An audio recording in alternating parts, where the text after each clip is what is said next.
নমস্কার। গল্পসঙ্গীর গল্পের আসরে আপনাদের স্বাগত জানাই। আপনারা শুনছেন বিভূতিভূষণ বন্দ্যোপাধ্যায়ের লেখা উপন্যাস অথৈ জল। আজ শুনবেন উপন্যাসটির তৃতীয় পর্ব।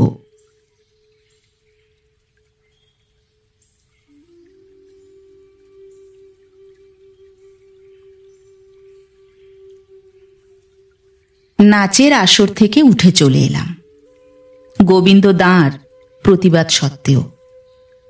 ওরা কি বুঝবে আমার মনের খবর?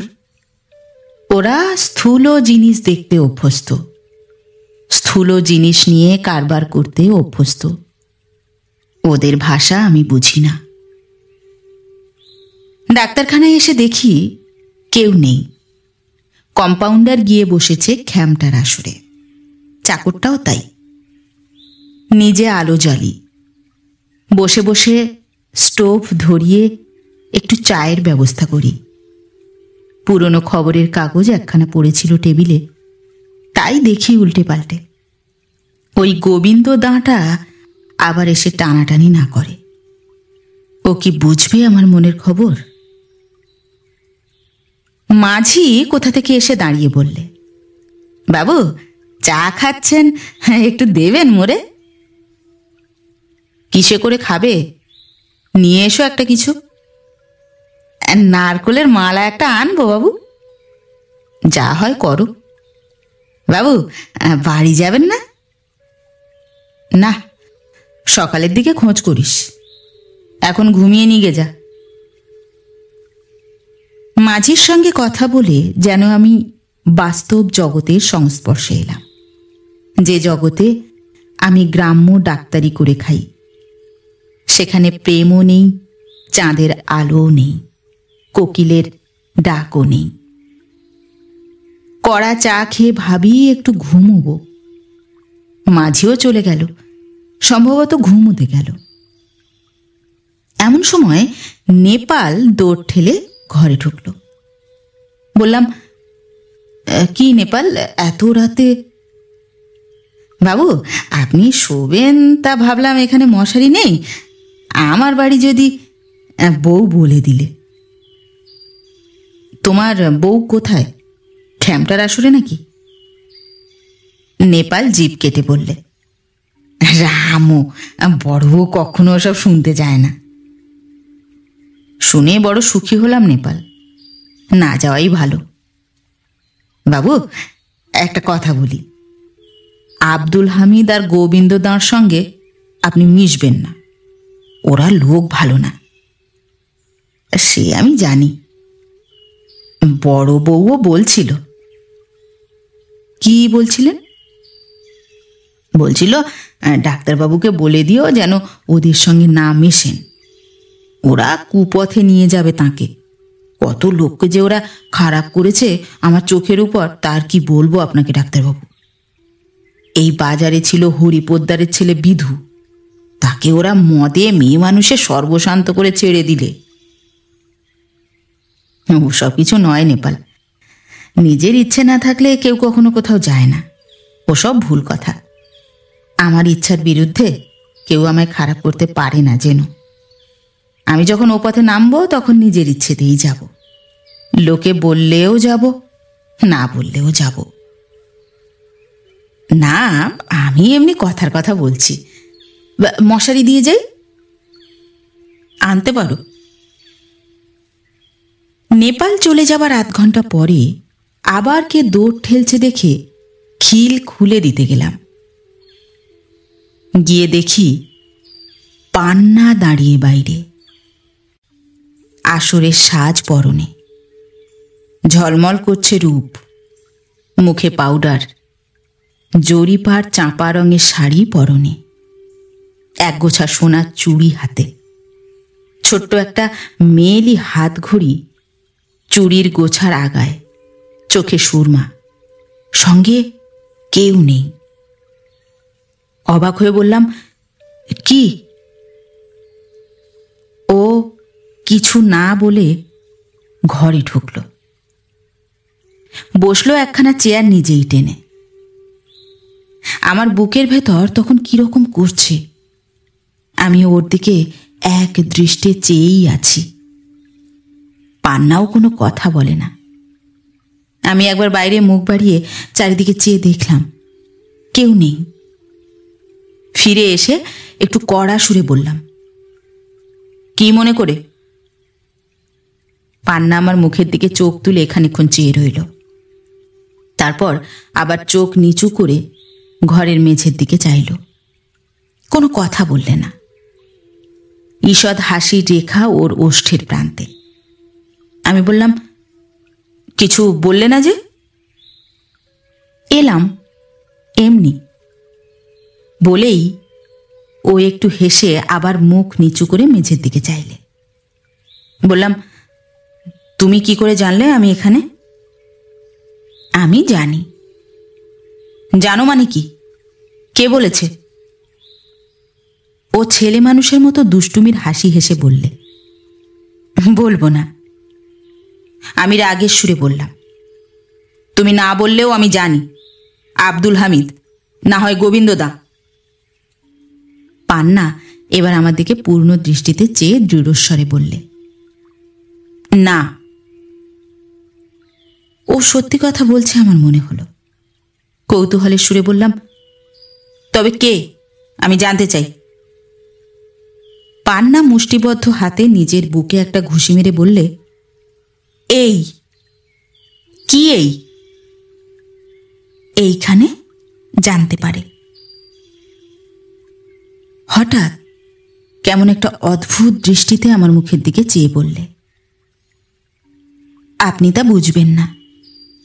বলেই আবারও মুখ নিচু করে মেঝের দিকে চাইলে। এবার শুধু মুখ নিচু নয়, ঘাড় শুদ্ধ নিচু। সে এক অদ্ভুত ভঙ্গি। ওর অতি চমৎকার সুডোল লাবণ্যময় গ্রীবাদেশে সরু সোনার হার চিকচিক করছে। এলানো নামানো খোঁপা থেকে হেলা গোছা চুল এসে ঘাড়ের নিচের দিকে ব্লাউজের কাপড়ে ঠেকেছে। ওর মুখ দেখতে পাচ্ছি না। মনে হচ্ছে এক অপূর্ব সুন্দরী লাবণ্যবতী কিশোরী আমার সামনে। ধরা দেবার সমস্ত লক্ষণ ওর ঘাড় নিচু করার ভঙ্গির মধ্যে সুপরিস্ফুট। অল্পক্ষণের জন্যে নিজের উপর বিশ্বাস হারিয়ে ফেললাম। কি হতো এ অবস্থা বেশিক্ষণ স্থায়ী হলে, মানে আর কিছুক্ষণ স্থায়ী হলে, তা আমি বলতে পারিনি। সে সময় আমার মনে পড়ল, নেপাল মশারি নিয়ে যে কোনো সময় এসে পড়তে পারে। আমি ব্যস্তভাবে ওর হাত ধরে চেয়ার থেকে জোর করে উঠিয়ে বললাম, তুমি এক্ষুনি চলে যাও। ও একটু ভয় পেয়ে গেল। বিস্ময়ের সুরে বলল, এক্ষুনি যাব? হ্যাঁ হ্যাঁ, এক্ষুনি। আমায় তাড়িয়ে দিচ্ছেন? এক্ষুনি নেপাল আসবে মশারি নিয়ে। ওর বাড়ি থেকে মশারি আনতে গেল আমার জন্যে। পান্নার চোখে ভয় ও না বোঝার দৃষ্টিটা চকিতে কেটে গেল। ব্যাপারটা তখনও বুঝতে পেরেছে। বললে, আপনি আসরে চলুন। না। কেন যাবেন না? আমি মাথা কুটবো আপনার সামনে এক্ষুনি। আসুন। না। তবে দেখবেন? এই দেখুন। সত্যি ও হঠাৎ নিজের শরীরকে মাটির দিকে ঝুঁকিয়ে মেঝের উপর হাঁটু গেড়ে বসতে যেতেই আমি তাড়াতাড়ি বলে উঠলাম, থাক থাক, যাচ্ছি আসরে, তুমি যাও। পান্না কোনো কথাটি আর না বলে ভালো মানুষের মতো চলে গেল। একটু পরেই নেপাল মশারি নিয়ে ঘরে ঢুকল। বললে, কোথায় চললেন? ঘরে কিসের গন্ধ? কি? নেপাল মুখ ইতস্তত ফিরিয়ে নাক দিয়ে জোর নিঃশ্বাস টেনে বললে, সেন্ট মেখেছেন বুঝি? সেন্টের গন্ধ? তা হবে। পান্নার কাণ্ড। সস্তা সেন্ট মেখে ঘরময় এই কীর্তি করে গিয়েছে। তবুও গন্ধটা যেন বড় প্রিয় আমার কাছে। ও যেন কাছে কাছে রয়েছে ওই গন্ধের মধ্যে দিয়ে।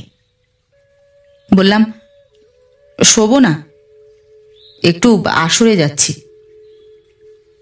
কি দেখতে যাবেন ডাক্তারবাবু? যাবেন না? তা হোক, কানের কাছে গোলমালে ঘুম হয় না, তার চেয়ে আসরে বসে থাকা ভালো। চলুন আমার বাড়ি শোবেন, বড় বউ বড় খুশি হবে এখন। না, আসরে যাই একটু। নেপালের উপর মনে মনে বিরক্ত হই। তুমি বা তোমার বড় বউ আমার গার্জেন নয়, আমিও কচি খোকা নই, বারবার এক কথা বলবার দরকার কি? একটু পরে আমি আসরে গিয়ে বসলাম। সামনেই পান্না, কিন্তু ওর দিকে যেন চাইতে পারছি না, চোখের কোণ দিয়ে ওকে দেখছি। গোবিন্দ দা, আব্দুল হামিদ সবাই বসে। ওদের দলের মাঝখানে বসে আমার লজ্জা করতে লাগলো পান্নার দিকে চাইতে। পান্নাও আমার দিকে চেয়ে প্রথমবার সেই যে একবার মাত্র দেখলে, তারপর সেও আর আমার কাছে এলোও না, আমার দিকে ফিরেও চাইলে না। অনেকক্ষণ পরে একবার চাইলে, ভীরু কিশোরীর সলজ্জ চাউনি তার প্রণয়ের দিকে। এই চাউনি আমায় মাতাল করে দিলে একেবারে। আমার অভিজ্ঞতা ছিল না, ভগবান জানেন, সুরবালা ছাড়া অন্য কোনো মেয়ের দিকে কখনো খারাপভাবে চোখ মেলে চাইনি বা প্রেম করিনি। পাড়াগাঁয়ে ওসব নেইও অত শত, সুযোগ সুবিধার অভাবও বটে। তাছাড়া আমার মতো নীতিবাগীশের এদিকে রুচিও ছিল না। সলজ্জ লুকানো চাউনির অদ্ভুত মাদকতা সম্বন্ধে কোনো জ্ঞানই আমার থাকবার কথা নয়। আমার হঠাৎ বড় আনন্দ হলো। কেন আনন্দ, কিসের আনন্দ, সেসব আমি ভেবে দেখিনি। ভেবে দেখবার প্রবৃত্তি তখন আমার নেইও। অত্যন্ত আনন্দে গা হাত পা যেন বেলুনের মতো হালকা হয়ে গেল। আমি যেন এখনই আকাশে উড়ে যেতে পারি। পৃথিবীতে সবচেয়ে সুখী মানুষ এই মুহূর্তে যদি কেউ থাকে, তবে সে আমি। কারণ পান্নার ভালোবাসা আমি লাভ করেছি। ওই চাউনি আমায় বুঝিয়ে দিয়েছে সে কথা। সঙ্গে সঙ্গে আমাকে পাগল করেছে ওই চিন্তা।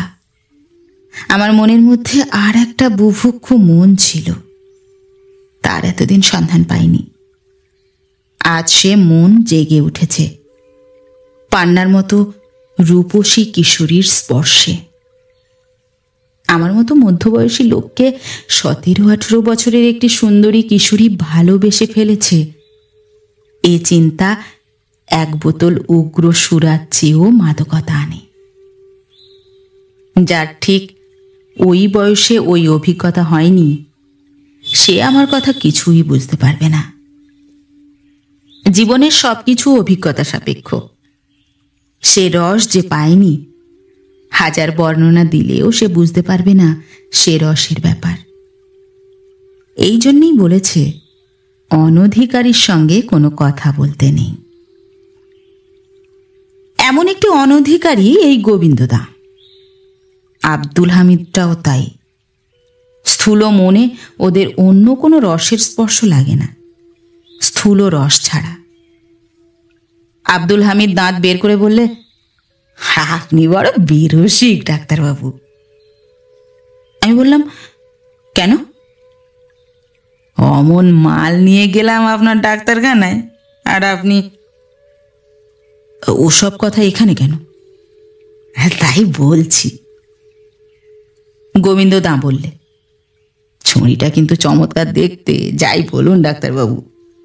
আর কি ঢং, কি হাসি মুখের, দেখুন না চেয়ে। আব্দুল হামিদ বললে, ডাক্তারবাবু ওর ওপর কেমন জটা। কই, আপনি তো ওর দিকে ফিরেও চাইছেন না, অথচ দেখুন আসর শুদ্ধ লোক ওর মুখের দিকে চেয়ে আছে। আমি যে কেন ওর দিকে চাইছি না, কি করে বুঝবে এই সব স্থূল বুদ্ধি লোক? আমি সব দিকে চাইতে পারি, শুধু চাইতে পারি না পান্নার মুখে। পান্নাও পারে না আমার দিকে চাইতে। এ তত্ত্ব বোঝা এদের পক্ষে বড়ই কঠিন। আব্দুল হামিদকে বললাম, বক বক না করে চুপ করে থাকতে পারো না? গোবিন্দ দা বললে, ডাক্তারবাবু আমাদের সাধু পুরুষ কিনা, ওসব ভালো লাগে না, ও রসে বঞ্চিত। আমি উঠেই চলে যেতাম আসর থেকে। শুধু পান্নার চোখের মিনতি আমাকে আটকে রেখেছে ওখানে। ওদের কথাবার্তা আমার ভালো লাগছিল না মোটে। আব্দুল হামিদ আমার সামনে রুমালে বেঁধে 2 টাকা পেলা দিলে, আমাকে দেখিয়ে দিলে। আমি পারলাম না পেলা দিতে। পান্নার সঙ্গে সেরকম ব্যবসাদারি করতে আমার বাঁধে। আমি বললাম, এ কদিনে যে অনেক টাকা পেলা দিলে আব্দুল। আব্দুল হামিদ বললে, টাকা দিয়ে সুখ এখানে। কি বলেন ডাক্তারবাবু? কত টাকা তো কত দিকে যাচ্ছে। সে তো বটেই, টাকা ধন্য হয়ে গেল। ঠাট্টা করছেন বুঝি? আপনিও তো টাকা দিয়েছেন। কেন দেব না? তবে আমাকে যে বলছেন বড়, কিছু বলছি নে, যা খুশি করতে পারো। গোবিন্দদা বললে, ওসব কথা বলো না ডাক্তারবাবুকে, উনি অন্য ধাতের লোক, রসের ফোঁটাও নেই ওর মধ্যে। আব্দুল একচোট হু হো করে হেসে নিয়ে বলল, ঠিক কথা দামশাই, অথচ বয়সে আমাদের চেয়ে ছোট। আমাদের এ বয়সে যা আছে ওর তাও নেই। আমি কাউকে কিছু না বলে ডিসপেন্সারিতে চলে গেলাম। মাঝিটা অঘরে ঘুমোচ্ছে, তাকে আর ওঠালাম না। নিজেরও ঘুম পেয়েছে, কিন্তু সমস্ত ব্যাপারটা আমার মাথার মধ্যে এমন একটা গোলমালের সৃষ্টি করেছে যে ঘুম প্রায় অসম্ভব। আমি ব্যাপারটাকে ভালো করে ভেবে দেখবার অবকাশ পেয়েও পাচ্ছি না। মন এখান থেকে একটা ভালো টুকরো, ওখান থেকে আর এক টুকরো নিয়ে আস্বাদ করেই মশগুল। সমস্ত জিনিসটা ভেবে দেখবার তার সময় নেই। এমন সময় দৌড়ে মৃদু ঘা পড়ল। আমার বুকের মধ্যে যেন ঢেঁকির পাড় পড়ল। আমি বুঝেছি কে এত রাত্রে দরজায় ঘা দিতে পারে। পান্নার গায়ে একখানা সিল্কের চাদর, খোঁপা এলিয়ে কাঁধের উপর পড়েছে। চোখ দুটোতে উত্তেজনা ও উদ্বেগের দৃষ্টি। সে যেন আশা করেনি আমায় এখন দেখতে পাবে। দেখে যেন আশ্বস্ত হয়েছে। ওর কপালে বিন্দু বিন্দু ঘাম। আমি বললাম, কি? পান্নার চেয়ার ধরে দাঁড়িয়েছিল। একবার ঘরের এদিক ওদিক চেয়ে দেখলে, বললে, এলাম আপনার এখানে। তা তো দেখতে পাচ্ছি, কি মনে করে? দেখতে এসেছি, মায়েরই বলছি। বেশ, দেখে চলে যাও। তাড়িয়ে দিচ্ছেন? হ্যাঁ। আপনি বড় নিষ্ঠুর, সত্যি। আমি হেসে ফেললাম। বললাম, আমি না তুমি? তুমি জানো এখানে আসা কত অন্যায়। তবুও আসি কেন? এই তো। ঠিক তাই। যদি বলি না এসে থাকতে পারি না, আমার বিশ্বাস হয় না। কি করলে বিশ্বাস হয়? আমি এই দেয়ালে মাথা কুটব, দেখুন। পান্না সত্যিই দেওয়ালের দিকে এগিয়ে যায় দেখে আমি গিয়ে ওর হাত ধরলাম। সঙ্গে সঙ্গে কি হলো, তীব্র একটা বৈদ্যুতিক স্পর্শে যেন আমার সারা দেহ ঝিমঝিমিয়ে উঠল।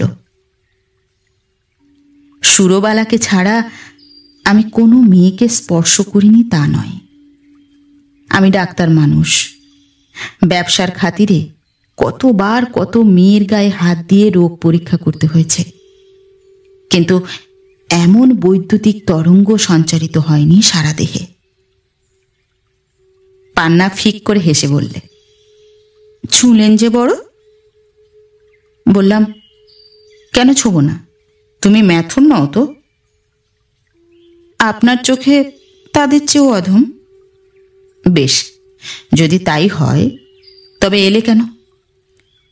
ওই যে আগে বললাম আমার মরণ, থাকতে পারিনি। কেন? গোবিন্দ দা, আব্দুল হামিদ। আমি ঠিক এবার মাথা কুটবো আপনার পায়ে, আর বলবেন না ও কথা। পান্না খুব দৃঢ়স্বরে এই কথাগুলি বললে, সঙ্গে সঙ্গে ঘরের এদিক ওদিক চেয়ে দেখলে আবার। আমি বললাম, কি দেখছ? ঘরে কেউ নেই, আপনি একা। কেন বলো তো? তাই বলছি। না, মাঝি ঘুমোচ্ছে বাইরের বারান্দায়। আপনার বাড়ি কোথায়? এখান থেকে 5 মাইল দূরে, নৌকো করে যাতায়াত করি। আপনার নৌকোর মাঝি? ওকে বিদায় দিন। বারে, কেন বিদায় করব? পান্না মুখ নিচু করে রইল, জবাব দিলে না আমার কথার। আমি বললাম, শোনো, তুমি এখান থেকে যাও। পান্না বললে, তাড়িয়ে দিচ্ছেন? দিচ্ছি তো। আচ্ছা, আপনার মনে এতটুকু কষ্ট হয় না যে আমি যেচে যেচে? এই পর্যন্ত বলেই পান্না হঠাৎ থেমে গেল। ওর বৃড়ামূর্ছিত হাসিটুকু বেশ দেখতে। আমি বললাম, আচ্ছা বসো পান্না। পান্না মুখ তুলে আমার দিকে চেয়ে হাসলে, চোখের চাউনিতে আনন্দ। যে চেয়ারখানা ধরে সে দাঁড়িয়েছিল সেই চেয়ারটাতেই বসে পড়ল। ঘরের কোনো দিকে কেউ নেই, নির্জন রাত্রি। বর্ষার মেঘ জমেছে আকাশে শেষ রাতের শেষ প্রহরে। খোলা জায়গা দিয়ে দেখতে পাচ্ছি পান্না এত কাছে, এই নির্জন স্থানে নিজে সেধে ধরা দিতে এসেছে। আমার শরীরের রক্ত টকবক করে ফুটে উঠল। বৃদ্ধ হয়ে পড়িনি এখনো। পান্না চেয়ারে বসে সলজ্জ হাসি হাসলে আবার। ওর মুখে এমন হাসি আমি আজ রাত্রেই প্রথম দেখেছি। পুরুষের সাধ্য নেই এই হাসির মোহকে জয় করে। চেয়ারের হাতলে রাখা পান্নার সুডৌল সুগৌর শালঙ্কার বাহু আমার দিকে ঈষৎ এগিয়ে দিলে, হয়তো অন্যমনস্ক হয়েই। কেউ কোনো কথা বলছি না। ঘরের বাতাস থমথম করছে, যেন কিসের প্রতীক্ষায়। নাগিনী কুহক দৃষ্টিতে আকর্ষণ করছে তার শিকারকে। এমন সময় বাইরের বারান্দাতে মাঝিটার জেগে উঠবার সাড়া পাওয়া গেল। সেই হাই তুলে তুড়ি দিচ্ছে। এর কারণ ঠিক সেই সময় বৃষ্টি এসেছে বাইরে। বৃষ্টির ছাটে মাঝির ঘুম ভেঙেছে। আমার চমক ভেঙে গেল। মোহগ্রস্ত ভাব পলকে কেটে যেতে আমি চাঙ্গা হয়ে সোজা হয়ে দাঁড়িয়ে উঠলাম তড়াক করে চেয়ার ছেড়ে। সঙ্গে সঙ্গে পান্নাও উঠে দাঁড়ালো। শঙ্কিত কণ্ঠে বললে, ওকে? আমার মাঝি, সেই তো যার কথা বলেছিলাম খানিক আগে। ও ঘরে আসবে নাকি? নিশ্চয়ই। আমি তবে এখন যাই। আপনি যাবেন না থাকবেন? বাড়ি যাব। না, যাবেন না। আজ আমাদের শেষ দিন, কাল চলে যাব। আপনাকে থাকতে হবে, আমার মাথার দিব্যি। আমি আসবো আবার, কখনো যাবেন না। হেসে বললাম, তুমি হিপনোটিজম করা অভ্যেস করেছো নাকি? ওরকম বারবার করে একটা কথা বলছো কেন? সে আবার কি? সে একটা জিনিস, তাতে যে কোনো লোককে বশ করা যায়। সত্যি? শিখিয়ে দেবেন আমাকে সে জিনিসটা? মনে মনে বললাম, সে আমাকে শেখাতে হবে না, সে তুমি ভীষণভাবে জানো। পান্না সামনের দোর খুলে বেরিয়ে গেল চট করে। রাত কতটা ছিল আমার খেয়াল হয়নি, সে খেয়াল ছিলও না। পান্না চলে গেলে মনে হলো আমার সমস্ত সত্তা যেন ও আকর্ষণ করে নিয়ে চলে গেল। মেয়ে মানুষের আকর্ষণে এমন হয় তা কোনো দিন আমার ধারণা নেই। সুরবালাও তো মেয়ে মানুষ, কিন্তু তার আসঙ্গ লিপ্সা আমাকে এমন কুহক জালে ফেলেনি কোনোদিন। মনের মধ্যে পান্নার চিন্তা ছাড়া আর কোনো চিন্তা স্থান পায় তার সাধ্য কি? জীবনের এ এক অদ্ভুত ধরনের নতুন অভিজ্ঞতা। আজ মনে পড়ল রামপ্রসাদ ও শান্তির কথা। বেচারি রামপ্রসাদের বোধহয় এমনই অবস্থা হয়েছিল। তখন আমার অমন অবস্থা হয়নি। আমি ওর মনের খবর কেমন করে জানব? পান্নার কি আছে তাও জানি না। এমন কিছু অপূর্ব ধরনের রূপসী সে নয়। অমন মেয়ে আর কখনো দেখিনি, এ কথাও অবিশ্বাস্য। সুরবালা যখন নববধূরূপে এসেছিল আমাদের বাড়ি, তখন ওর চেয়ে অনেক রূপসী ছিল। এখন অবশ্যই তার বয়স অনেক বেশি হয়ে গিয়েছে, এখন আর তেমন রূপ নেই। কিন্তু ওসব কিছু নয়, আমি জানি। পান্নার রূপ ওর প্রত্যেক অঙ্গ প্রত্যঙ্গে, ওর মুখের স্মৃতে, ওর চোখের চাউনিতে, ওর মাথার চুলের ঢেউ খেলানো নিবিড়তায়, ওর চটুল হাসিতে, ওর হাত পায়ের লাস্য ভঙ্গিতে। মুখে বলা যায় না সে কি, অথচ তা পুরুষকে কি ভীষণভাবে আকর্ষণ করে। আর আমার মতো পুরুষকে, যে কখনো ছাত্র বয়সেও মেয়েদের ত্রিসীমানা মাড়ায়নি। মেডিকেল কলেজে পড়বার সময় মিস রোজার্স বলে একজন অ্যাংলো ইন্ডিয়ান নার্সকে নিয়ে ছেলেদের মধ্যে কত দ্বন্দ্ব, কত নাচানাচি, কত রেষারেষি চলত। কে তাকে নিয়ে সিনেমাতে বেরোতে পারে, কে তাকে একদিন হোটেলে খাওয়াতে পারে, এই নিয়ে কত প্রতিযোগিতা চলত। আমি ঘৃণার সঙ্গে দূর থেকে সে সুন্দর উপসুন্দর যুদ্ধ দেখেছি। কিন্তু আমার মনের অবস্থা যে কখনো এমন হতে পারে তা স্বপ্নেও ভাবিনি। এখন বুঝেছি মেয়েদের মধ্যে শ্রেণীভেদ আছে। সব মেয়ে সব পুরুষকে আকর্ষণ করতে পারে না। কে কাকে যে টানবে সে কথা আগে থেকে কেউ বলতে পারে না। আচ্ছা, শান্তিও তো চটুল মেয়ে আমাদের গ্রামের।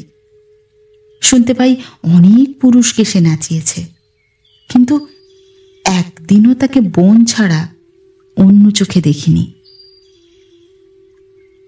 মাঝি উঠে এসে বললে, বাবু বাড়ি যাবেন নাকি? না, আজ আর যাব না। বাড়িতে ভাববেন। তুই জানা কেন, আমি একখানা চিঠি দিচ্ছি। তার চেয়ে বাবু আমি বলি আপনি চলুন না কেন, আমি আবার আপনাকে দুপুরের পর পৌঁছে দেব। আচ্ছা, আমি ভেবে দেখি, তুই বাইরে বস। ফর্সা হয়ে গেল রাত। সঙ্গে সঙ্গে রাতের মোহ যেন খানিকটা কেটে গেল। মনে মনে ভাবলাম, যাই না কেন বাড়িতে, সুরবালার সঙ্গে দেখা করে আবার আসবো এখন। কিন্তু শেষ পর্যন্ত যাওয়া হলো না। নিয়তির ফল বোধহয় খণ্ডন করা দুঃসাধ্য। যদি যেতাম বাড়িতে মাঝির কথায়, তবে হয়তো ঘটনার স্রোত অন্যদিকে বইত। কিন্তু আমি ডাক্তারি পাশ করেছিলাম বটে, মেডিকেল কলেজ থেকে। তবুও আমি মূর্খ। ডাক্তারি শাস্ত্র ছাড়া অন্য কোনো শাস্ত্র আমি পড়িনি। ভালো কথা কোনোদিন আমায় কেউ শোনায়নি। জীবনের জটিলতা ও গভীরতা সম্পর্কে কোনো ধারণাই নেই আমার। সরল ও অনভিজ্ঞ মন নিয়ে পাড়া গাঁয়ের নিরক্ষর রোগীদের হাত দেখে বেড়াই। যাওয়া হলো না, কারণ গোবিন্দ দা ও আব্দুল হামিদ এসে প্রস্তাব করলে আজ একটা বনভোজনের আয়োজন করা যাক।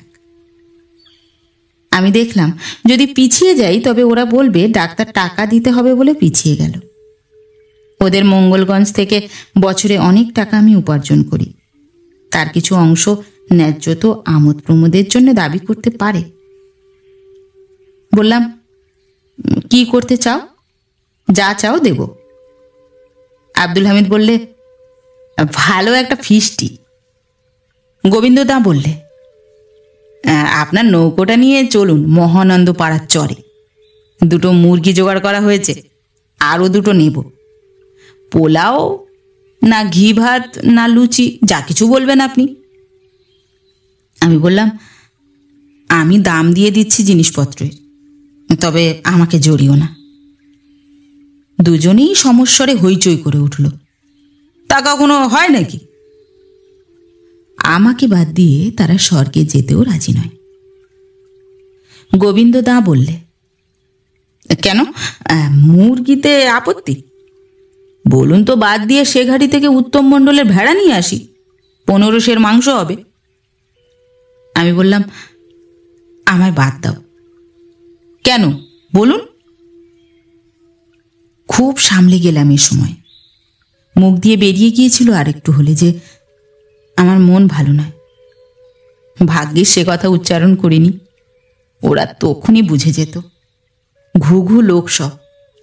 বললাম, শরীর খারাপ হয়েছে। গোবিন্দ দা তাচ্ছিল্যের সুরে বললে, দিন দিন, টাকা ফেলে দিন, শরীর খারাপ টারাপ কিছু নয়, আমরা দেখব। এখন মাছের চেষ্টায় যেতে হবে, তাহলে আপনার নৌকো ঠিক রইল। কিন্তু মাঝিকে বাড়ি পাঠাবো ভেবেছি, আমি যাচ্ছি নে, খবরটা দিতে হবে তো। কালও তো যাননি। যাইনি বলেই আজ আরো বেশি করে খবর পাঠানো দরকার। গোবিন্দ দা বললে, আমি সাইকেলে লোক পাঠাচ্ছি এখনই। সব ঠিকঠাক হলো। ওদের রুচি মতো পিকনিক হবে, এতে আমার মতামতের কোনো স্থান নেই, মূল্যও নেই। কিন্তু আমি ঘোর আপত্তি জানালাম যখন বুঝতে পারলাম যে ওদের নিতান্ত ইচ্ছে পান্নাকে নিয়ে যাবে আমার নৌকো করে পিকনিকের মাঠে। ওরাও নাছোড়বান্দা। আমি শেষে বললাম, ওরা নিয়ে যেতে চায় পান্নাকে, খুব ভালো, আমি যাব না সেখানে। গোবিন্দ দা বললে, কেন এতে আপত্তি করছেন ডাক্তারবাবু? না, তোমরা পান্নাকে পিকনিক সহচরী করতে চাও, ভালো, আমাকে বাদ দাও। সে কি হয় ডাক্তারবাবু?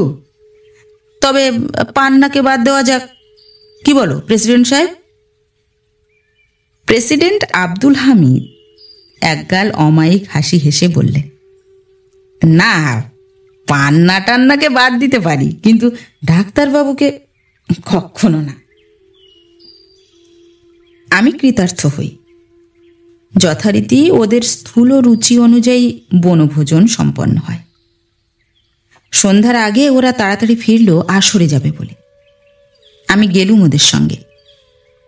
সেই রাত্রে পান্না আবার আমার ডাক্তারখানায় এসে হাজির। আমি জানতাম ও ঠিক আসবে। মনে মনে ওর প্রতীক্ষা করিনি, এ কথা বললে মিথ্যে কথা বলা হবে। আমার সমস্ত মন প্রাণ ওর উপস্থিতি কামনা করেনি কি? ও এসেই হাসি মুখে সহজ সুরে বললে, আসরে যাওয়া হয়নি যে বড়? অদ্ভুতভাবে দুষ্টু মেয়ের মতো চোখ নাচিয়ে ও প্রশ্নটা করলে। এখন যেন ও আমাকে আর সমীহ করে না, আমার খুব কাছে যেন এসে গিয়েছে ও, যেন কতদিনের বন্ধুত্ব ওর সঙ্গে, কত কাল থেকে আমাকে চেনে। বললাম, বসো। ও গালে হাত দিয়ে কৃত্রিম বিস্ময়ের সুরে বলল, ও মা, কি ভাগ্যি, আমাকে আবার বসতে বলা, কখনো তো শুনিনি। আমি হেসে বললাম, কদিন তোমার সঙ্গে আলাপ পান্না, এর মধ্যে বসতে বলবার অবকাশই বা কবার ঘটল? ভালো ভালো, আবার নাম ধরেও ডাকা হলো।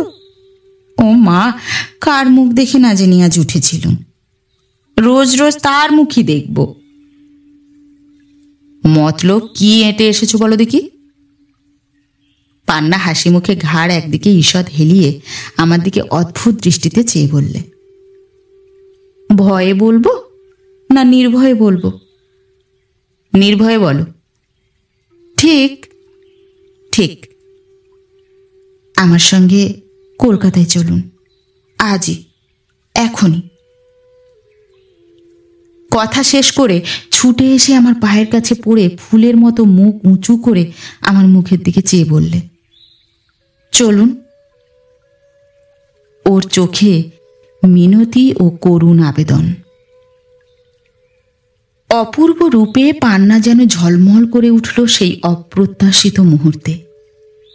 পান্না যেন সুন্দরী মৎস্য নারী, অনেক দূরের অথই জলে টানছে আমাকে ওর কুহক দৃষ্টি। সেই ভোর রাত্রেই পান্নার সঙ্গে আমি কলকাতা রওনা হই। পান্না ও আমি এক গাড়িতে।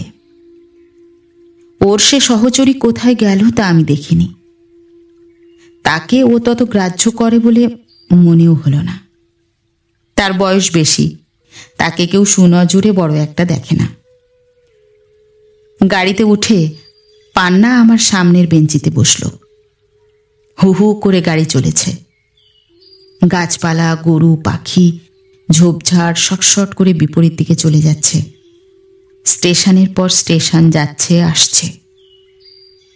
আমার কোনো দিকে নজর নেই। আমি ওর মুখের দিকে চেয়ে আছি।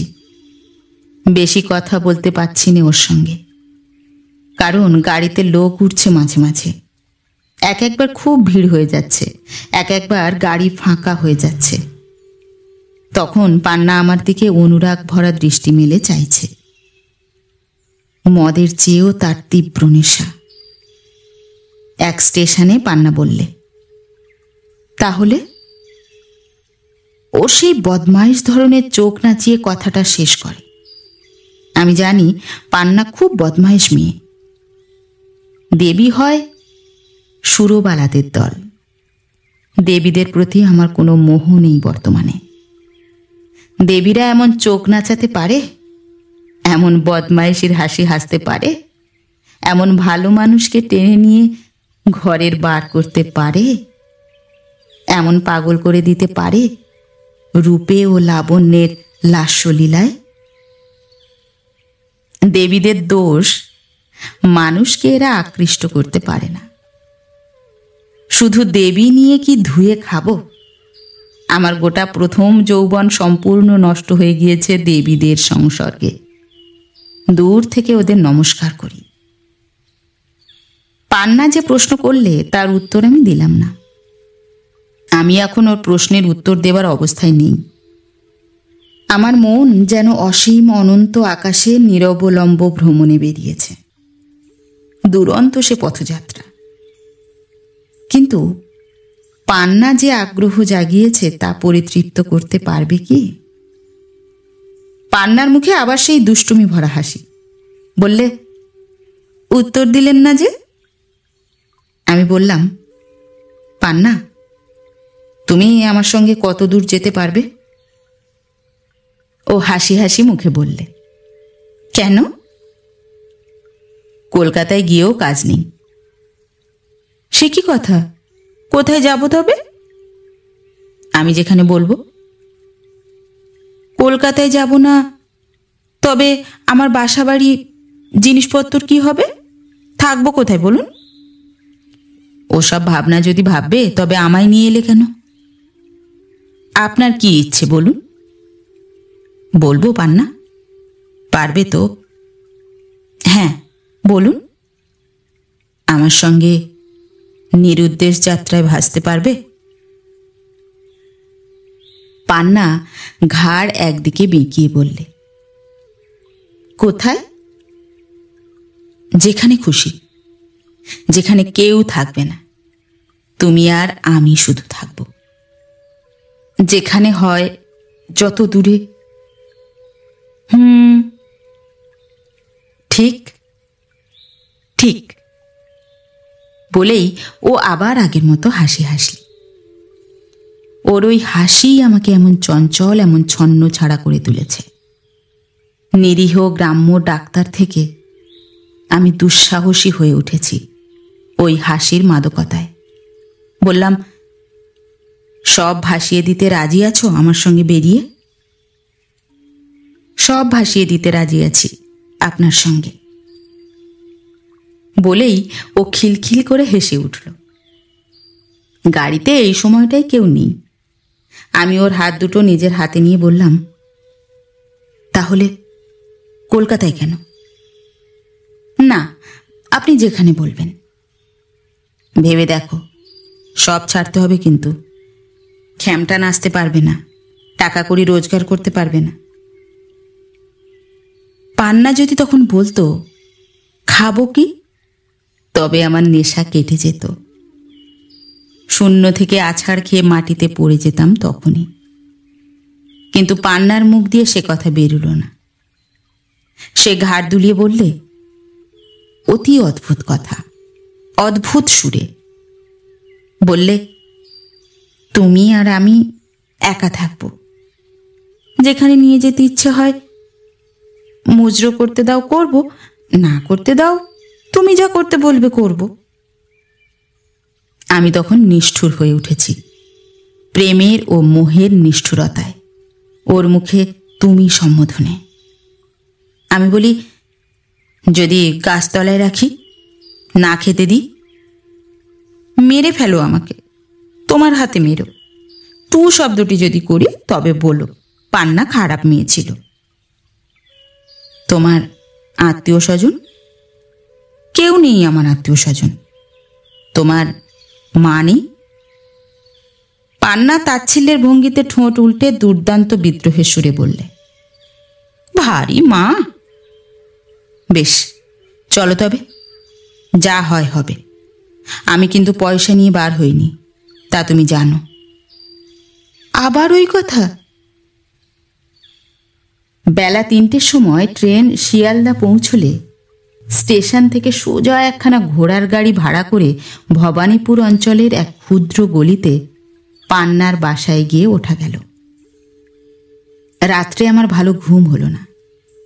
আমি এমন জায়গায় কখনো রাত কাটাইনি। পল্লীটা খুব ভালো শ্রেণীর নয়। লোকে যে না ঘুমিয়ে সারা রাত ধরে গান বাজনা করে, এও আমার জানা ছিল না। সকালে উঠে পান্নাকে বললাম, পান্না, আমি এখানে থাকব না। পান্না বিস্ময়ের সুরে বললে, কেন? এখানে মানুষ থাকে?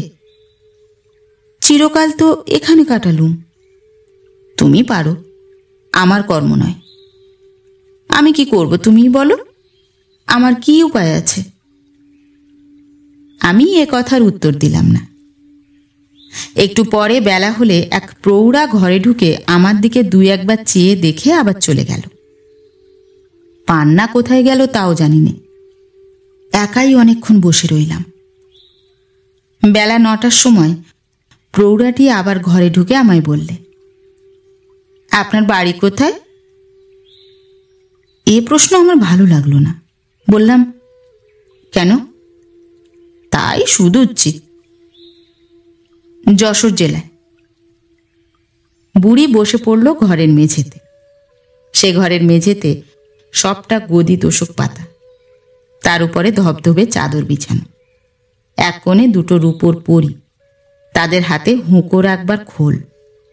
দেওয়ালে 2টো ঢাকনি পরানো সেতার কিংবা তানপুরা। ভালো বুঝি না। 5-6খানা ছবি টাঙানো দেওয়ালে। এক কোণে চৌকি পাতা, তার উপরে পুরো গদি পাতা বিছানা। ঝালর বসানো মশারি, বড় একটা কাঁসার পিকদান চৌকির তলায়। ঘরের পরিষ্কার পরিচ্ছন্নতা থাকা সত্ত্বেও মনে হয় সবটা মিলে আবর্জিত রুচির পরিচয় দিচ্ছে। গৃহস্থ বাড়ির শান্ত স্ত্রী এখানে নেই। বুড়ি বললে, তুমি কদিন থাকবে বাবা? কেন বলুন তো? পান্না তোমাদের দেশে গান করতে গিয়েছিল।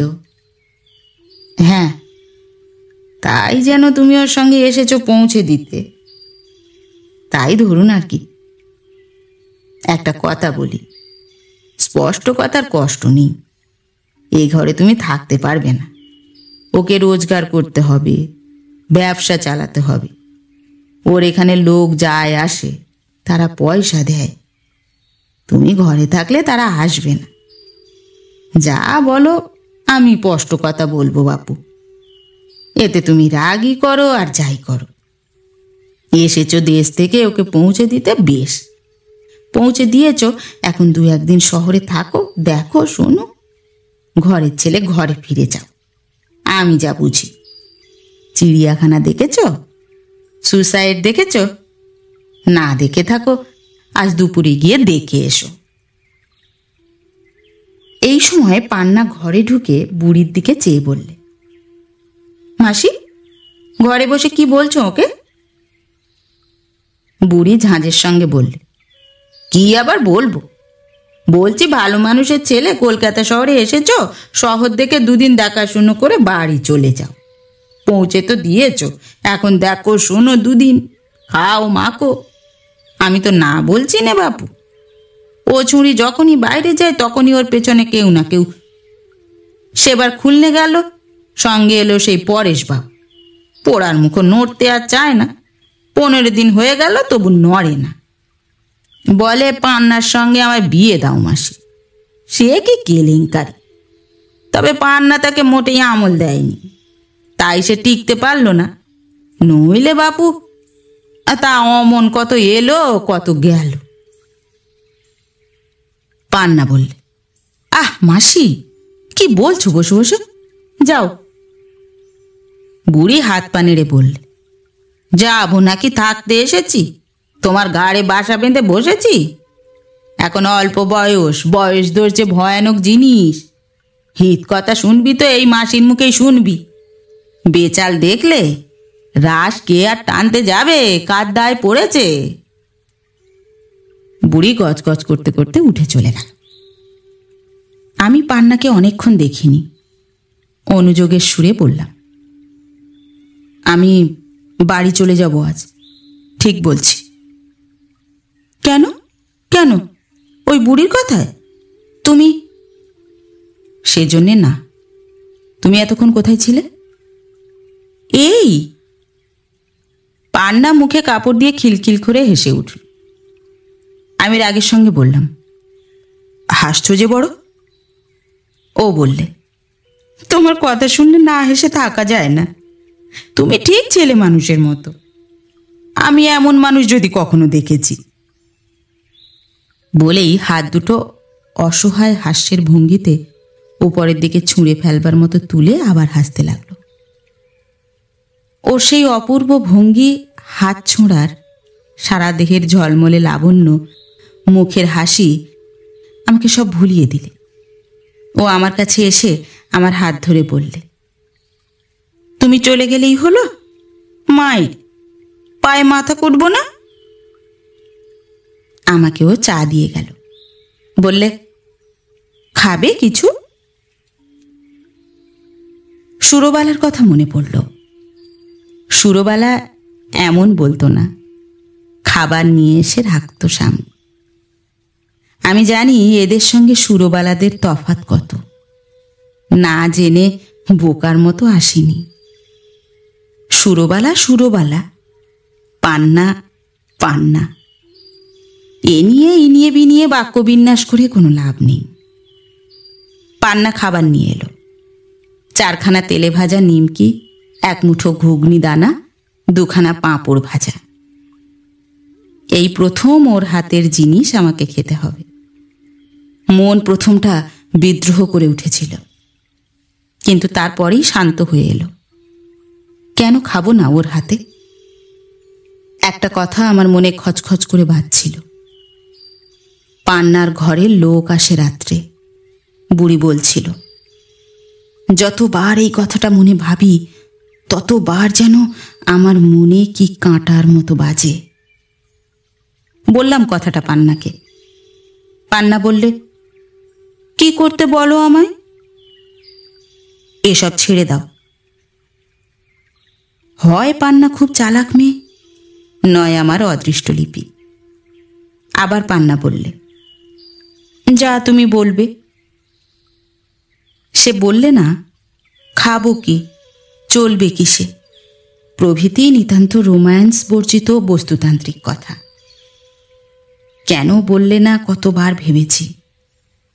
বললেই আমার নেশা তখনই সেই মুহূর্তেই ছুটে যেত। কিন্তু পান্না তা বললে না। প্রতিমার মাটির তৈরি পা ও আমাকে দেখতে দিলে না। দুবার এরকম হলো, অদৃষ্টলিপি ছাড়া আর কি। আমি বললাম, চলো আমরা। কিন্তু মাথা তখন ঘুরছে। কোনো সাংসারিক প্ল্যান আঁটবার মতো মনের অবস্থা তখন আমার নয়। ওই পর্যন্ত বলে চুপ করলাম। পান্না হেসে বললে, খুব হয়েছে, এখন নাইবে চলো। চলো কোথায়? কল তলায়। ওখানে বড্ড নোংরা, তাছাড়া এ বাড়িতে চারিদিকে দেখছি শুধু মেয়ে ছেলের ভিড়, ওদের মধ্যে বসে নাইব কি করে? ঘরে জল তুলে দিই। তার চেয়ে চলো কালীঘাটের গঙ্গায় দুজনে নিয়ে আসি। পান্নাও রাজি হলো। দুজনে নাইতে বেরুবো এমন সময়ে সেই বুড়ি মাসি এসে হাজির হলো। কড়া সুরে আমায় বললে, বলি ও গো ভালো মানুষের ছেলে, একটা কথা তোমায় শুধুই বাপু। আমি ওর রকম সকম থেকে ঘাবড়ে গিয়ে বললাম, বলুন। তুমি বাপু ওকে টুইয়ে কোথায় নিয়ে বের হয়েছ? ও নাইতে যাচ্ছে আমার সঙ্গে। আমার বাড়ির নবাবের নাতি রে, পান্না তোমার ঘরের বউ নাকি যে যা বলবে তাই করতে হবে তাকে? ওর কেউ নেই? অত দরদ যদি থাকে পান্নার ওপর, তবে মাসে 60 টাকা করে দিয়ে ওকে বাঁধা রাখো, ওর গহনা দাও, সব ভার নাও, তবে তো তোমার সঙ্গে যেখানে খুশি যাবে। ফেলো করি মাখো তেল, তুমি কি আমার পর? আমি চুপ করে রইলাম। পান্না সেখানে উপস্থিত ছিল না। সাবানের বাক্স আনতে ঘরের মধ্যে গিয়েছিল। বুড়ি ওর অনুপস্থিতির এ সুযোগটুকু ছাড়লে না। আবার বললে, তুমি এছো ভালো মানুষের ছেলে, পান্নাকে পৌঁছে দিন, মফস্বলের লোক। বেশ, যেমন এছো, দুদিন থাকো, খাও, মাখো, কলকাতার 5টা জায়গা দেখে বেড়াও, বেরিয়ে ঘরের ছেলে ঘরে যাও। পান্নাকে নিয়ে টানা হ্যাঁচড়া করবার দরকার কি তোমার? তুমি গিয়েও নো, শহরের রাত কি তুমি তা জানো না? তোমার ভালোর জন্যই বলছি বাছা। বুড়ির সে কথা যদি তখন আমি শুনতাম। যাক সে কথা, পান্নাকে আর আমি পিড়াপিড়ি করিনি নাইতে যাওয়ার জন্যে। ওকে কিছু না বলে আমি নিজেই নাইতে গেলাম একা। ফিরে আসতে পান্না বললে, এ কিরকম হলো? কেন একা নাইতে গেলে? আমি গেঁয়ো, কলকাতা দেখতে এসেছি, দেখে ফিরে যাই, দরকার কি আমার রাজকন্যের খোঁজে? আমি কি রাজকন্যা নাকি? তারও বাড়া। কেন? সেসব কথা দরকার নেই, আমি আজই বাড়ি চলে যাব। ইস মাইরি, পায়ে মাথা কুটবো না? কি হয়েছে বলো, সত্যি বলবে। আমি বুড়ির কথা কিছু বলা উচিত বিবেচনা করলাম না, হয়তো তুমুল ঝগড়া আর অশান্তি হবে এ নিয়ে। না, এ বাড়িতে আমার থাকা সম্ভব হবে না আর একদিনও না। নিজের মন তৈরি করে ফেললাম, কিন্তু পান্নাকে সে কথা কিছু বলিনি। বিকেলের দিকে বেড়াতে যাবার নাম করে বেরিয়ে সোজা শিয়ালদাতে গিয়ে টিকিট কাটব। খাওয়ার সময় পান্না নিজের হাতে পরিবেশন করে খাওয়ালে। আগের রাত্রে আমি নিজেই দোকান থেকে লুচি ও মিষ্টি কিনে এনে খেয়েছিলাম। আজ ও বললে, আমি নিজে মাংস রান্না করছি তোমার জন্যে, বলো খাবে? এমন সুরে অনুরোধ করলে ওর কথা এড়াতে পারলাম না। বড় এক বাটি মাংস ও নিজের হাতে আমার পাতের কাছে বসিয়ে দিলে। সামনে বসে যত্ন করে খাওয়াতে লাগলো বাড়ির মেয়েদের মতো। কিন্তু একটা কাজ ও হঠাৎ করে বসলো। আমার মাংসের বাটি থেকে একটু মাংস তুলে নিয়ে মুখে দিয়ে তখন বলছে, খাবো একটা তোমার এ থেকে? তারপর হেসে বললে, দেখছি কেমন হয়েছে। আমার সমস্ত শরীর মন সংকুচিত হয়ে উঠল। এতকালের সংস্কার যাবে কোথায়? আমি বললাম, ও এটো হাত যেন দিও না বাটিতে, ছি। পান্না দুষ্টুমির হাসি হেসে হাত খানিকটা বাটির দিকে বাড়িয়ে বললে, দিলাম হাত, ঠিক দেব, দিচ্ছি কিন্তু। পরে নিজেই হাত গুটিয়ে নিয়ে বললে, না না, তাই কখনো করি? হয়তো তোমার খাওয়া হবে না, খাও, তুমি খাও। আমি জানি কোনো মার্জিত রুচি ভদ্রমহিলা অতিথিকে খাওয়াতে বসে তার সঙ্গে এমন ব্যবহার করতো না। কিন্তু পান্না যে শ্রেণীর মেয়ে, তার কাছে এ ব্যবহার পেয়ে আমি আশ্চর্য হইনি মোটেই। পান্না বললে, মাংস কেমন হয়েছে? বেশ হয়েছে। আমায় নিয়ে যাও এখান থেকে। কোথায়? যেখানে তোমার খুশি। পরে বাঁকা ভুরুর নিচে আর চাউনি দিয়ে আমার দিকে চেয়ে বলল, আমি তোমার, যেখানে নিয়ে যাবে। সে চাউনি আমাকে কাণ্ডজ্ঞান ভুলিয়ে দিলে। আমি এঁটো হাতেই ওর পুষ্প পেলব হাতখানা চেপে ধরতে গেলাম। আর ঠিক সেই সময়ই সেই বুড়ি সেখানে এসে পড়ল। আমার দিকে কটমট চোখে চেয়ে দেখলে, কিছু বললে না মুখে। কি জানি কি বুঝলে। আমি লজ্জিত ও অপ্রতিভ হয়ে ভাতের থালার দিকে চাইলাম। কোনো রকমে 2-4 দলা খেয়ে উঠে পড়ি তখনই। কাউকে কিছু না বলে সেই যে বেরিয়ে পড়লাম, একেবারে সোজা শিয়ালদা স্টেশনে এসে গাড়ি চেপে বসে দেশে রওনা। সুরবালা আমায় দেখে অবাক হয়ে আমার দিকে চাইলে। তারপর বললে, কোথায় ছিলে? কলকাতায় গিয়েছিলাম, সেখান থেকে আসছি। তা আমিও ভেবেছি, সবাই তো ভেবে চিনতে অস্থির। আমি ভাবলাম ঠিক কোনো দরকারি কাজ পড়েছে, কলকাতায় হঠাৎ যেতে হয়েছে। একটা খবর দিয়েও তো যেতে হয়, এমন তো কখনো করোনি। এমন অবস্থাও তো এর আগে কখনো হয়নি। সবাই ভালো আছে? তা আছে। নাও, তুমি গা হাত ধুয়ে নাও, চা করে নিয়ে আসি। খাওয়া হয়েছে? একটু পরে সুরবালা চা নিয়ে এলো। বললে, বাবা, এমন কখনো করে? ভেবে চিনতে অস্থির হতে হয়েছে। সনাতনবাবু তো 2 বেলা হাঁটাহাঁটি করছেন। নৌকোর মাঝি ফিরে এসে বললে বাবু শেষ রাত্রিরে কোথায় চলে গেলেন হঠাৎ। আমাকে কিছু বলে তো যাননি। সনাতনদা আবার যাবেন বলছিলেন মঙ্গলগঞ্জে খোঁজ নিতে, যাননি বোধহয়। সনাতনদা ভাগ্যিস মঙ্গলগঞ্জে যায়নি। সেখানে গেলেই সব বলে দিত গোবিন্দ দা বা আব্দুল হামিদ। এখনো ওরা অবশ্যই জানে না আমি বাড়ি চলে এসেছিলাম না কলকাতায় গিয়েছিলাম। সনাতনদা অনুসন্ধান করতে গেলেই ওরা বুঝতে পারত আমি পান্নার সঙ্গেই চলে গিয়েছি। একজন লোককে পাঠিয়ে দিলাম সনাতনদার বাড়িতে খবর দিতে যে আমি ফিরে এসেছি। সুরবালার মুখ দেখে বুঝলাম ওর মনে কোনো সন্দেহ জাগেনি।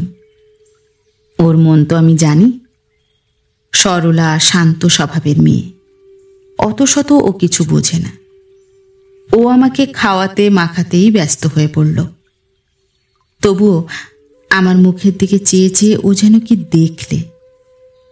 আমি বললাম, কি দেখছো? তোমার শরীর ভালো আছে তো? কেন? তোমার মুখ যেন শুকিয়ে গিয়েছে, কেমন যেন দেখাচ্ছে।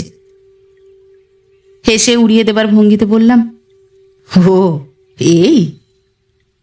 সুরবালা উদ্বেগের সুরে বললে, না সত্যি, তোমার মুখে যেন। ও কিছু না, একটু ঘুমোই। একটু ওষুধ খাও না কিছু, তুমি তো বোঝো। কিছু না, মশারিটা ফেলে দিয়ে যাও, ঘুমুই একটু।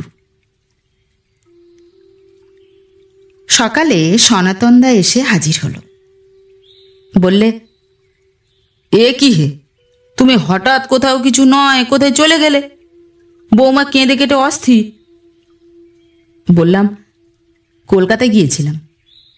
কেন হঠাৎ? বিশেষ কারণ ছিল। সে আমি বুঝতে পেরেছি, নইলে তোমার মতো লোক হঠাৎ অমনি না বলা কওয়া কলকাতায় চলে যাবে। তা বা কি কারণটা ছিল? সে একটা অন্য ব্যাপার। সনাতনদা আর বেশি পিড়াপিড়ি করলে না। আমার মুশকিল, আমি মিথ্যে কথা বড় একটা বলিনি, বলতে মুখে বাধে। বিশেষ কাজে হয়তো বলতে হয়, কিন্তু পারতপক্ষে না বলারই চেষ্টা করি। অন্য কথা পারলাম তাড়াতাড়ি। সনাতনদা 2-3 বার চেষ্টা করলে কলকাতা যাবার কারণটা জানবার। আমি প্রতিবারই কথা চাপা দিলাম। সনাতন বললে, মঙ্গলগঞ্জে যাবে নাকি? যাব বই কি, রুগী রয়েছে। আমিও চলো যাই। তুমি যাবে? চলো বেরিয়ে আসি। সর্বনাশ, বলে কি সনাতনদা? মঙ্গলগঞ্জে গেলেই ও সব জানতে পারবে হয়তো। ওর স্বভাবই একে ওকে জিজ্ঞেস করা। গোবিন্দদা সব বলে দেবে। কিন্তু আমার এখনো সন্দেহ হয় গোবিন্দদা বা মঙ্গলগঞ্জের কেউ এখনো হয়তো জানে না আমি কোথায় গিয়েছিলাম।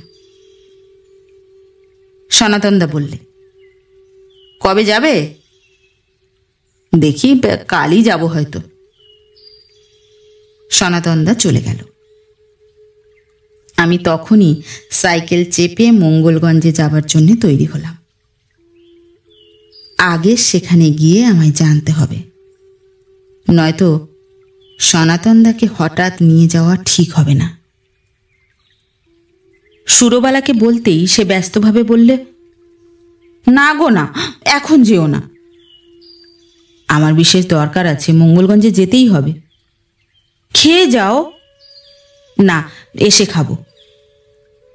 সাইকেলে যেতে 3-4 মাইল ঘুর হয়। রাস্তায় এই বর্ষাকালে জল কাদা, তবুও যেতেই হবে। বেলা 10:30টার সময় মঙ্গলগঞ্জের ডিসপেন্সারির দোর খুলতেই চাকরটা এসে জুটল। বললে, বাবু পরশু এলেন না, আপনি গিয়েলেন কনে? কেন? আপনার সেই মাঝি নৌকো নিয়ে ফিরে গেল। তোর সে খোঁজে কি দরকার? যা নিজের কাজ দেখগে।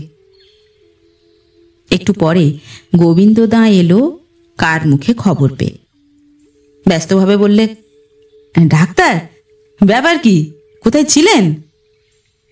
কেন? সেদিন গেলেন কোথায়? মাঝি আমাকে জিজ্ঞেস করলে, শেষে নৌকো নিয়ে গেল। এখন আসা হচ্ছে কোথা থেকে? বাড়ি থেকেই আসছি। সেদিন একটু বিশেষ দরকারে অন্যত্র গিয়েছিলাম। তবুও ভালো, আমরা তো ভেবে চিনতে অস্থির। গোবিন্দদা সন্দেহ করেনি। হাঁপ ছেড়ে বাঁচা গেল। সেই সবচেয়ে ধূর্ত ব্যক্তি। সন্দেহ যদি করতে পারে তবে ওই করতে পারত। ও যখন সন্দেহ করেনি তখন আর কারো কাছ থেকে কোনো ভয় নেই। আমি ভয়ানক কাজে ব্যস্ত আছি দেখাবার জন্য আলমারি খুলে এ শিশি ও শিশি নাড়তে লাগলাম। গোবিন্দদা একটু পরে চলে গেল। ও যেমন চলে গেল, আমি একা বসে রইলুম ডিসপেন্সারি ঘরে। অমনি মনে হলো পান্না ঠিক ওই দৌড়টি ধরে সেদিন দাঁড়িয়েছিল। আমার মনে হলো একা এখানে এসে আমি ভুল করেছি। পান্নার অদৃশ্য উপস্থিতিতে এ ঘরের বাতাস ভরে আছে। হঠাৎ তার সেই অদ্ভুত ধরনের দুষ্টুমির হাসিটি ফুটে উঠল আমার সামনে। মন বড় চঞ্চল হয়ে উঠল। সে কি সাধারণ চঞ্চলতা? অমন যে আবার হয় তা জানতাম না। পান্না এখানে ছিল, সে গেল কোথায়?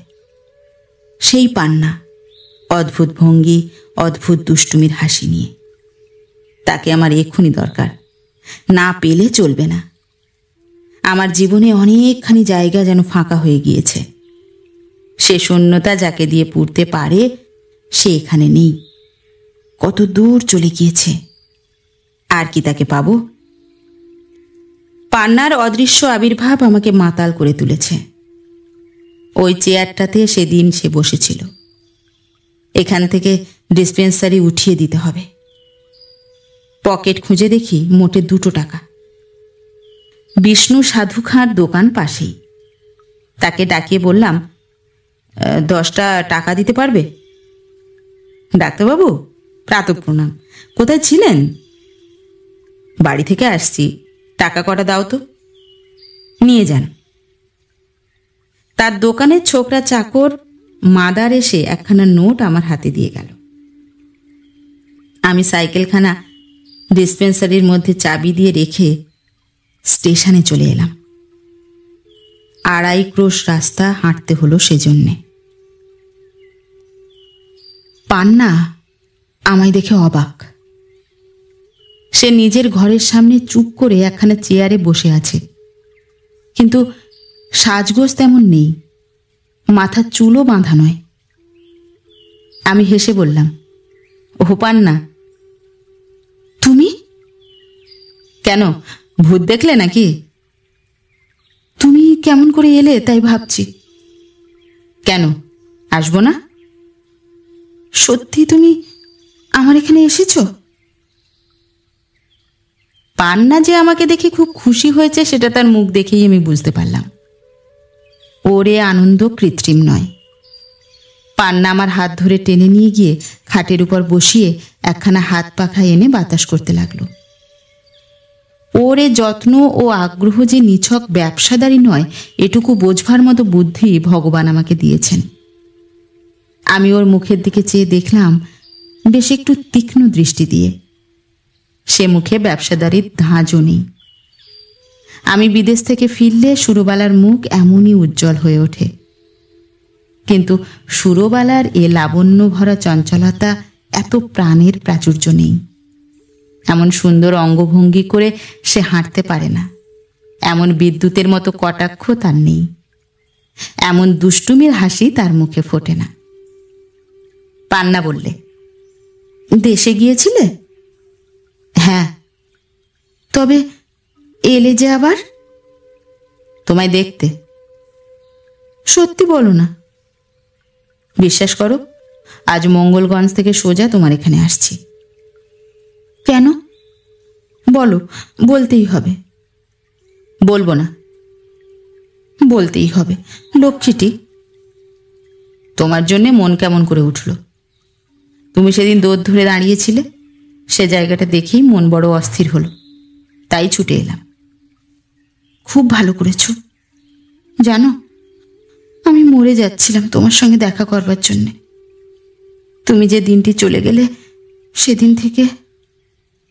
কেন মিথ্যে কথাগুলো বলো? ছি! পান্না খাড়া হয়ে উঠে দাঁড়িয়ে ঘাড় বেঁকিয়ে বললে, কি? আমি তোমার পায়ে মাথা কুটে মরবো দেখো, আমি মিথ্যে কথা বলছি? আমি সুখের সমুদ্রে ডুবে গেলাম। কি আনন্দ! সে আনন্দের কথা মুখে বলে বোঝানো যাবে না। এই সুন্দরী লাবণ্যময়ী চঞ্চলা ষোড়শী আমার মতো মধ্যবয়স্ক লোককে ভালোবেসে, এ আমার এত বড় গর্ব, আনন্দের কথা। ইচ্ছে হয় এখনই ছুটে বাইরে চলে গিয়ে দুপারের দুই পথের প্রত্যেক লোককে ধরে ধরে চিৎকার করে বলি, ওগো শোনো, পান্না আমাকে ভালোবাসে, আমার জন্য সে ভাবে। ভালোবাসা জীবনে কখনো আস্বাদও করিনি, জানি নে ও জিনিসের রূপ কি। এবার যেন ভালোবাসা কাকে বলে বুঝেছি। ভালোবাসা পেতে হয় এরকম সুন্দরী ষোড়শীর কাছ থেকে, যার মুখের হাসিতে চোখের কোণের বিদ্যুৎ কটাক্ষে ত্রিভুবন জয় হয়ে যায়।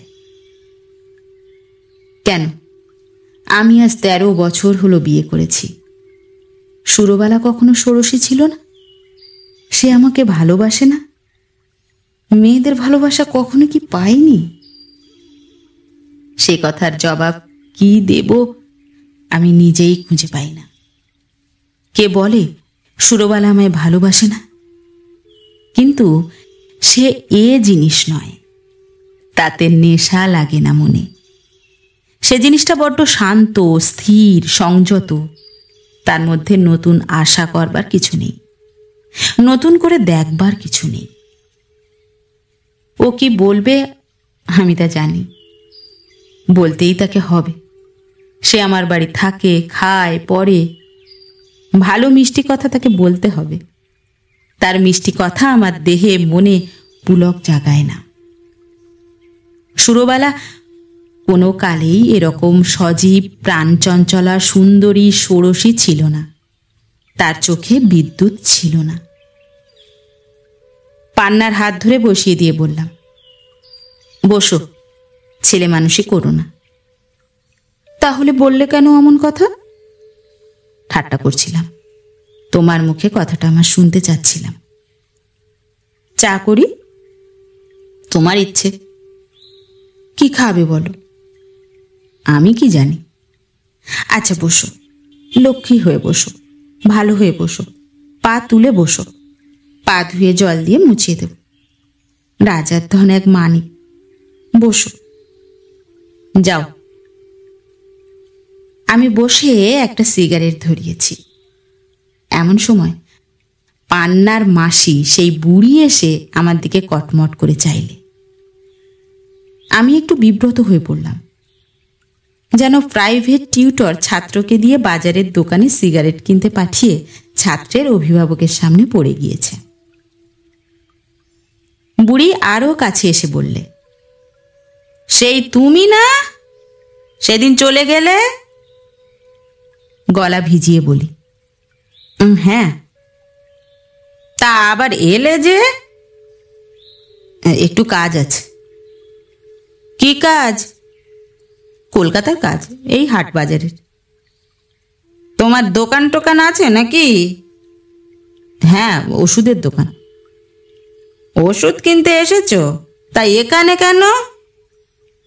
পান্নার সঙ্গে দেখা করতে। কোথায় গেল সে ছুঁড়ি? দেখা হয়েছে? হ্যাঁ। তোমরা সবাই মিলে ও ছুঁড়ির পেছনে পেছনে অমন ঘুরছো কেন বলো তো? তোমাদের পাড়াগাঁ অঞ্চলে মেয়েকে পাঠালেই এই কাণ্ড গা। জ্বলে পুড়ে মনু বাপু তোমাদের জ্বালায়। আবার তুমি এসে জুটলে কি আক্কেলে? আমি এ কথার কি জবাব দেবো ভাবছি, এমন সময় বুড়ি বললে, তোমাকে সেবার ভালো কথা বন্যু বাছা তা তোমার কানে গেল না। তুমি বাপু কি রকম ভদ্র নও, বয়স দেখে মনে হয় নিতান্ত তুমি কচি খোকাটি তো নও। এখানে এলেই পয়সা খরচ করতে হয় বলি, জানো সে কথা? বলি, এনেছো কত টাকা সঙ্গে করে? ফতুর হয়ে যাবে বলে দিচ্ছি।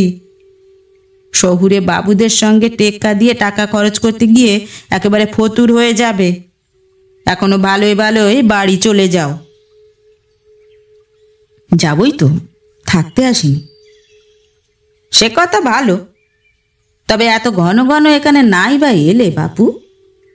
ও ছুঁড়িটাকে তো বাইরে যেতে হবে, তোমার সঙ্গে জোড় পায়রা হয়ে বসে থাকলে তো ওর চলবে না।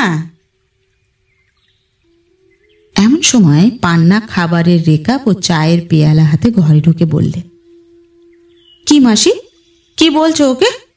যাও এখন ঘর থেকে। বৃদ্ধা আমার দিক থেকে ওর দিকে ফিরে বললে, দেখ পানু, বাড়াবাড়ি কোনো বিষয়ে ভালো না। দুজনকে হিত কথা শোনাচ্ছি বাপু, কষ্ট পেলে আমার কি, তোরা দুজনেই পাবি। পান্না ব্যঙ্গের সুরে বললে, তুমি এখন যাবে একটু এ ঘর থেকে? ওকে এখন বকো না, সমস্ত রাত ওর খাওয়া হয়নি জানো। বুড়ি বললে, বেশ তো, আমি কি বন্য খেও না মেকো না? খাও দাও, তারপর সরে পড়ো। তুমি এবার সরে পড়ো দেখি মাসি। বুড়ি গজগজ করতে করতে চলে গেল। পান্না আমার সামনে এসে রেকাব নামালো, তাতে একটুখানি হালুয়া ছাড়া অন্য কিছু নেই। এই অবস্থায় সুরবালা কত কি খাওয়াতো। পান্নার মতো মেয়েরা সেদিক থেকে বড্ড আনাড়ি, খাওয়াতে জানে না। আমার খাওয়ার সময় পান্না নিজেই বললে, বুড়ি বড় খিটখিট করে না? চলো আজ দুজনে কালীঘাট ঘুরে আসি, কি কোথাও দেখে আসি। আমি আকাশের চাঁদ হাতে পেলাম যেন। ব্যগ্রভাবে বলি, যাবে তুমি? কখন যাবে? উনি বকবেন না? যেতে দেবেন তোমাকে? পান্না হেসে লুটিয়ে পড়ে বললে, আহা, কথার কি চিরি, ওই জন্যেই তো। যাবে তুমি? কখন যাবে? এই তো অনুপমা পান্না, অদ্বিতীয়া পান্না, হাস্যলাস্যময়ী আসল পান্না। হাজারো মেয়ের ভিড়ের মধ্যে থেকে যাকে বেছে নেওয়া যায়, এমন একটি মেয়ের চোখে তো পড়িনি কোনোদিন। মন খুশিতে ভরে উঠল। যার দেখা পেয়েছি, যে আমাকে ভালোবেসেছে, পথে ঘাটে দেখা মেলে না তার।